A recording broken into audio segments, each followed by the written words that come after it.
All right, in today's video, we're going to be walking into a local farmer's market showing you guys straight socialization work, which we haven't shown you in the past. So in the past, we've done a lot of distraction work, socialization work combined, where we're doing obedience and building positive experiences in new places. So today we're focusing on socialization with a dog that just started training 2 days ago. So stick around and let us know what you think. All right, so we're at the farmer's market. Our priority right now is socialization, so letting Moose here have a good time.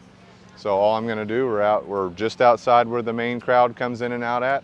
So all I do, I have Moose out here, he's watching people go by, other dogs go by, and anytime he shows me attention, I'm gonna say good and give him a food reward for that.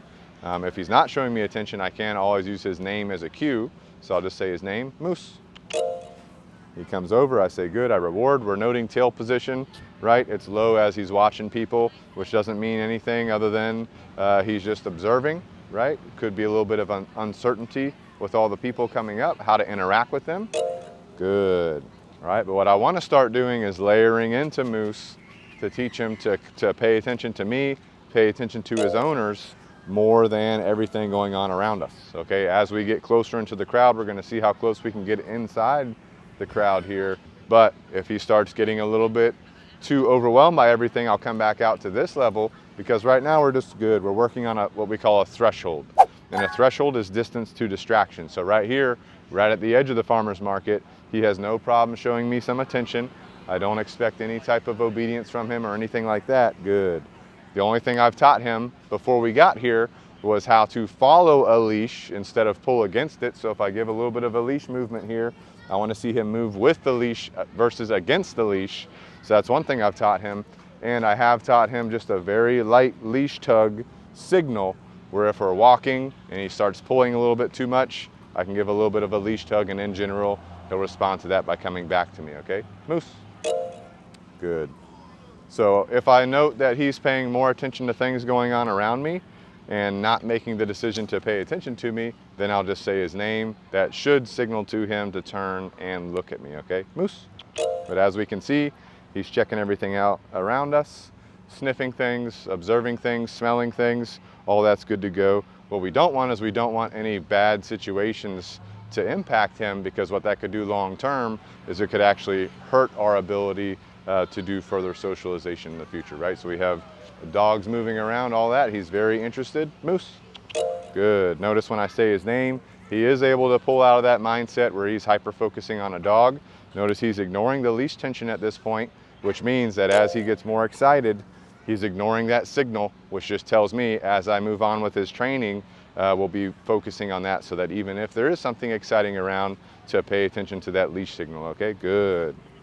Good. That's good. All right, so now we're entering the market. Again, we're not doing any crazy obedience requests or anything. Again, he doesn't know any obedience training other than the few leash signals that I taught him. So we come in a little bit closer to where the main crowd is. I'm just noticing that he's more externally focused, so he's focused on everything going on around me. I'm gonna take every opportunity to reward him for any attention that he gives me. Now, one signal I haven't talked to you guys about yet that I will teach a lot of dogs is the tap. So I can come up, I can tap him like this, good, right? So if I'm in an area where it's super loud, I'm saying the name, right? That's not working. He's not making the decision to look at me. I can always do the tap like so, good, and then he will pay attention at that point.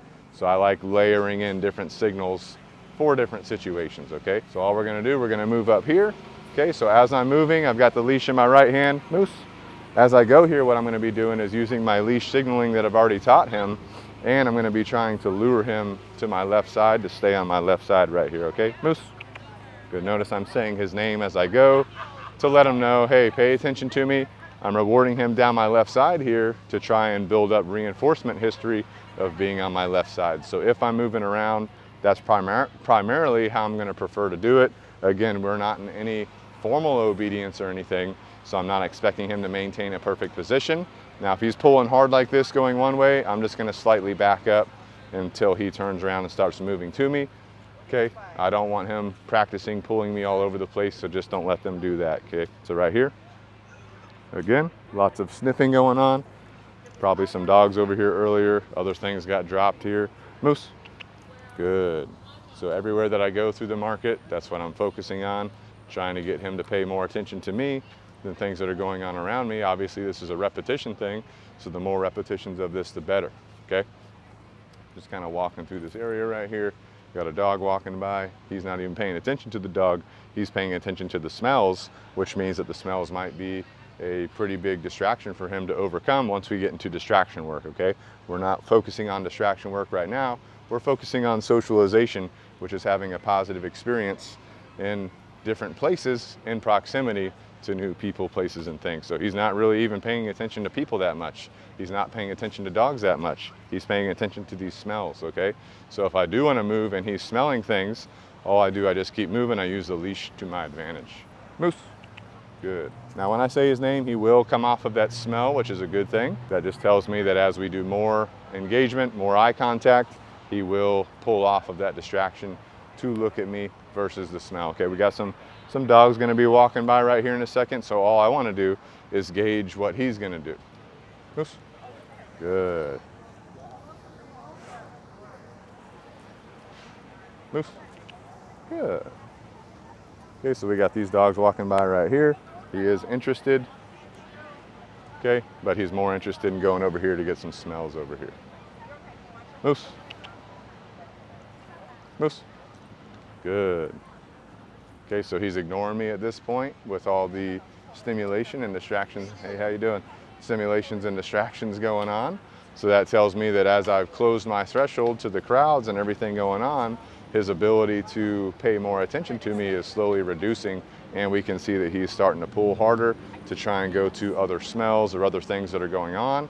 So what I do in this case is I want to go back to where he's able to pay attention to me more at. So I just start making my way back the way I was, okay, going back this way. We got all these smells right here and everything. I just use the leash to help him move. Moose, moose. Good. So the smells are his highest distraction. That's what we've observed up to this point versus other dogs or people or anything like that, okay? As we're walking again, we want to make sure we got a loose leash, so if he ever starts pulling, I'm going to stop and make sure that he gives me slack before I allow him to move forward. Now right here we've got this dog walking by. He's super interested. He does turn around, pay me some attention. Moose. Good. I was late on my food rewards on that one. That's perfectly fine, because what I do is I call his name, call him back to me. Ideally, as soon as he turns around and gives you attention, that's when you would reward him ideally. But I missed my timing on that one. So that's just something to work on as the handler, the trainer, when you're going through these situations. So that's just a quick snippet of what we're looking at when we're doing some socialization. A lot of the videos you guys have seen, we're doing socialization and distraction work together. This video is straight socialization. We're not doing any obedience. We're just building up a positive experience. We're trying to enhance the engagement level or the focus level that the dog has on us, despite the things going on around us. We're wanting them, ideally, to make the decision to pay attention to us versus us ask them to look at us. But as you can tell in this situation, we have had to ask quite a lot, okay? Moose. Good. But whenever we ask, he is giving us some attention, so we're on the right path, okay? So more repetitions, the better. So if you guys have questions, just drop them in the comments below, and we'll see you guys in the next one.